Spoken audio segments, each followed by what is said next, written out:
तुम हमेशा करते हो। हाँ,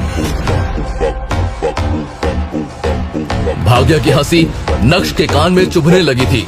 वो और बर्दाश्त नहीं कर पाया। उसने अपनी जेब से बैंक का चेकबुक बाहर निकाला और एक साइन ब्लैंक चेक अनिका की तरफ बढ़ाते हुए बोला, अनिका, ये लो, तुम्हारे मतलब अंजी कॉर्पोरेशन के लिए। मुझे पता है कि रकम ज्यादा होगी तो कैश तो नहीं चलेगा, नहीं तो मैं कैश दे दूंगा। अमाउंट भी मुझे पता नहीं, तो मैंने ब्लैंक चेक पे साइन कर दिया तुम्हारे लिए। नक्श की बात सुनकर अनिका शॉक थी।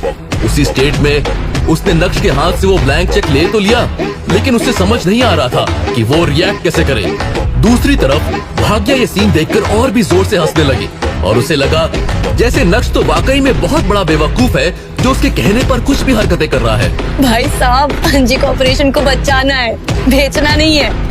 और तुम्हें पता है ना कि ब्लैंक चेक देने से कुछ फायदा नहीं है, बैंक में पैसे होने चाहिए। और तुम्हारे पास तो इतना माल है नहीं। हाँ, हम सबको पता है तुम्हारे बैंक में कितने पैसे हैं। देख लिया तुमने, अब वापस दे दो प्लीज। अरे बताओ, तुम्हारे पास माल है?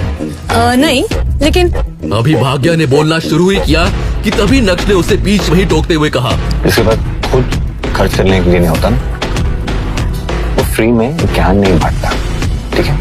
भाग्या की गुस्सैल आंखें नक्श को ऐसे घूरने लगी जैसे मानो अभी नक्श का खून ही कर बैठेगी। लेकिन अब भाग्या के पास बोलने के लिए कुछ नहीं था। भाग्या की बोलती बंद करने के बाद नक्श ने अनिका को देखा, जो अभी भी नक्श की बात पर यकीन नहीं कर पा रही थी। वो उस ब्लैंक चेक को साइड में ही रखने वाली थी कि तभी नक्श ने कहा, अनिका एक सेकंड प्लीज। अगर तुम चाहो ना तो नेट बैंकिंग में मेरे अकाउंट में चेक कर सकती हो कि मेरे पास पैसे है कि नहीं। अनिका भी नक्श की बात पर भरोसा करना चाहती थी, लेकिन वो भरोसा नहीं कर पा रही थी क्योंकि नक्श के पास कोई जॉब ही नहीं थी। पूरे दिन तो नक्श घर में बैठा रहता है, घर के सारे काम करता है। आज अचानक से वो आया और उसने ब्लैंक चेक देते हुए कहा कि अंजी कॉर्पोरेशन को बचा लो।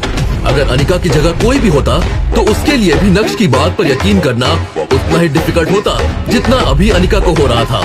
वैसे तो नक्श ने भाग्या का मुंह बंद करवा दिया था, लेकिन अभी इस टॉपिक पर भाग्या को लगा कि वो नक्श को दबा सकती है। दीदी, ये आपको चेक करने भूल ही रहा है तो आप चेक कर लीजिए ना, उसके सेटिस्फैक्शन के लिए। और हम सबको पता है उसके अकाउंट में कितने ही पैसे होंगे, 2 रुपए। अब हर तरफ से अनिका को प्रेशर फील हो रहा था।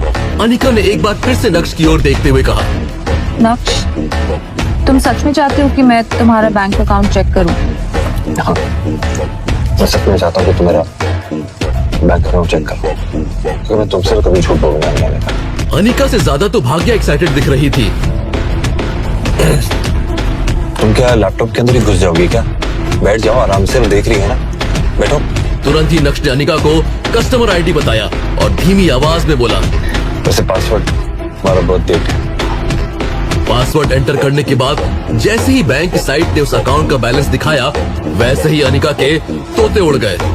उस अकाउंट में पूरे 5 करोड़ रुपए थे। जब भाग्य की नजर लैपटॉप स्क्रीन पर गई तो उसका मुंह भी खुला का खुला रह गया था। ये कैसे हो सकता है? How is this possible? कहते हुए भाग्य पूरी तरह से शॉक नजर आ रही थी। इसी बीच चित्रा भी घर आ गई और जब उसने ये सिचुएशन देखी तो वो तुरंत ही बोली, क्या हो गया? भाग्या केम छो? શું કરે છે? भाग्य ने तुरंत ही चित्रा का ध्यान लैपटॉप स्क्रीन की तरफ बढ़ाया और जब चित्रा की नजर भी 5 करोड़ पर पड़ी तो वो भी पूरी तरह से स्टंट थी। तुम्हारे पास इतने पैसे कहाँ से आए?